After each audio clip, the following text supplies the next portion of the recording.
وانا عندي مشكل ديال الفات، باغي نشف، باغي نحرق، باغي نحيد دوك الدهون. اذا غادي ناخذ واحد جوج ديال الوجبات في النهار ونعطيها للجري والحركه صافي. هذا هو الحل صافي لقيتو. الا كنتي غدير هذا الحل هذا كون اكيد راه ماشي حل، راه مشكل هذا. من اكبر الافكار اللي مغلوطه والكوارث اللي كاينين في هذا المجال هذا، وديك القضيه ديال الريجيم راه خصو مطيشه وداك الشيء.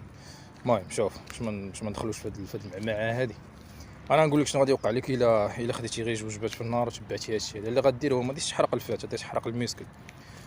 علاش؟ حيت انت ملي غادي تاكل واحد الكاروز اللي هما قل بزاف، انت ما حاسب ما هو، غتاكل قل بزاف من داكشي اللي خاصك تاخذ. الجسم ديالك شنو غيدير؟ غتدخلو انت في حاله طوارئ، ماشي غتدخلو في عمليه ديال حرق الدهون. هو كيعرف راسو راه طايح في مشكل، خاصو يوفر الطاقه. باش غادي يوفر الطاقه غادي يمشي يشد هذوك العضلات ديالك، غيشد داك البروتين اللي فيهم، غادي يدقدقو، غادي يحولوا لطاقه باش يقدر يعيش ويقدر يواكب هادشي اللي كدير.